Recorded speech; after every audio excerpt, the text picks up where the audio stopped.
Hey guys, welcome to another episode of Spying on Architect. So I went through his match list as I do like every minute of every day, and I noticed something. He's playing against this guy called Rafael Nadal. So it's pretty cool, like Wimbledon winner. He's very high rated, 2406. So he's probably better at chess than he is at tennis, but you know, let's just see how it goes. Okay, so here, I'm not even gonna look at the game review thingy. Um, keep saying arc is 1346. I think he's like 1346 in like daily games or something like that. But let's see. Right, d4. Uh, so it's a Dutch. As a Elon essay mentioned, arc is the goat because he plays a Dutch, which results in imbalanced positions. So he plays this setup. This setup's pretty cool. Another cool setup would be to put the pawn on g6 and put the bishop here, but it's kind of a crazy setup playing like that. But this setup seems pretty good. Um, just don't blunder this bishop when this if this knight ever moves. I don't think it's gonna move. I don't think a 2400 would play like that, but yeah, this is pretty cool. Pretty cool. Pretty cool so far. So I don't really like. I noticed that Art does this a lot in the Sicilian on the other side, where he kind of like he puts his pawns in a way that's kind of like messed up. I think if you play this move and this move, you're just asking for trouble. And also in the Sicilian, he plays like this move and this move at the same time, and he gets in trouble a lot on dark squares.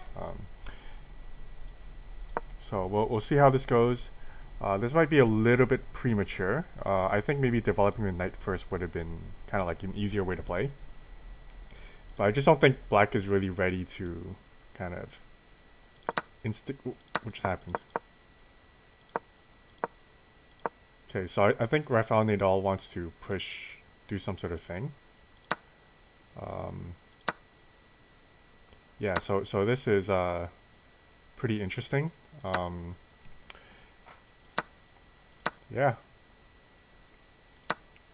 yeah, pretty interesting. The move order here would have been this, and the rook is trapped, and then say like the knight gets out of the way. Where does the knight even go? The knight's kind of trapped, isn't it? There's no way to really save it. I guess this kind of saves it.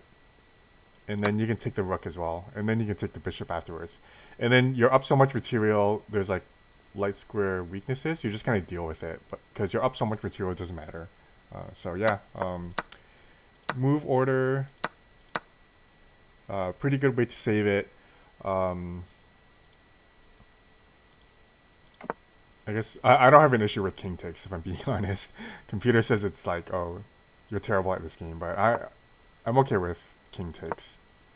Yeah, so here, just kind of getting squished. You see, like these light square weaknesses. There's very little stability in this kind of a formation. So it takes. Another thing I really like here is these doubled pawns. It can be seen as a weakness. So Rafael Nadal is kind of like using this weakness and turning it into a strength. Just like, let's just get rid of this pawn and replace it with a better structure. So that's a really cool sort of idea here. I like this idea actually. If this was the idea to begin with, I do kind of like it. So here, I think Arc needs to defend it somehow. Maybe here. I don't really know. Like the position just looks very kind of sketchy. Um, yeah, here. Yeah. So yeah, there's a lot of crazy stuff going on. There's like here. There's a fork. Taking advantage of these light squares when Arc put all of the pawns on dark squares and kind of like traded out the light square bishop, which is pretty interesting because typically like the player playing with white wants the light square bishop, but because black weakened these light squares so much, it's kind of like opposite now. Like white is the one taking advantage of there being no light square bishop. So really interesting. See, gobble up the pawn. I think it's very tempting to go in here because this just looks like a scary knight, and there's basically no way to get rid of it. I guess this pawn move is kind of like a way to dislodge it, but you can always reinforce. So this is a scary looking move, but like it one move attacks the queen. So I think taking the pawn is very disciplined, very I guess good move. And here, locking this in, queen supports it. It's easy to get the rooks to support it. This is just very squishy, taking space away from Arc. Computer wants this move to attack the knight right away, but I really like the way Nadal's playing this. Here, I think this is good because there's so many holes in the light squares. So this kind of gives the queen some mobility to kind of do stuff, but it's looking pretty dire right now. Kicking the knight out. This knight's very, yeah. So this is very interesting way to play. Just leave the knight here, and induce a weakening move. So here it's like exactly what I was talking about here, except it's over here now.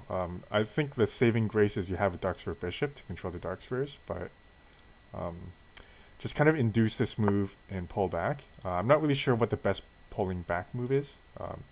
Either one, like there is an option to trade, but I think this is fine. Taking, yeah. So here, okay. I was saying I'm not really sure what the difference between this and this is. Like here, you can trade if you want. But this is interesting as well, because if you trade the dark square bishop, it's exactly what I said before here. Black no longer has a dark square bishop, so it's easier for white to fight along the dark squares. So very nice kind of positional ideas from Rafael Nadal. So here, doubling up the rooks. Computer just wants to attack this pawn, but I'm not really sure what's happening after white defends it. Like, there's no way to stack attackers on it. So I like what Nadal's doing here, doubling up the rooks. This is kind of the most natural way to do it. And then you can swing this A rook to one of these two squares. So pretty nice. Here, yeah, just slide over. It's not a big deal. And yeah, this is kind of pretty interesting. Computer likes the sack, which is very interesting. Here,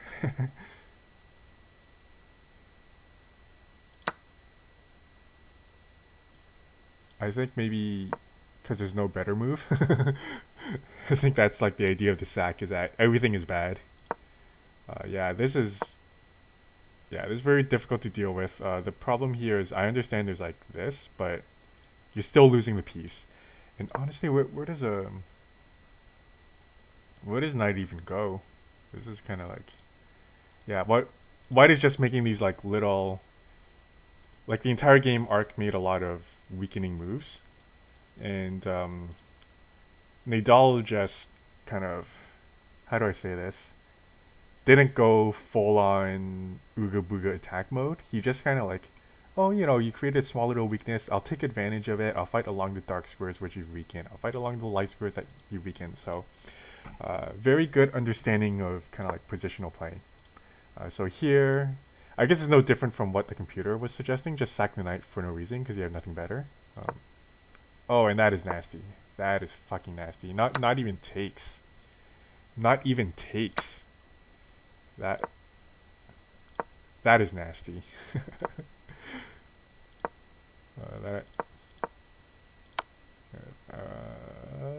And then you can just trade off, takes, and then the knight falls. This has been a nasty game. Very good job by Nadal.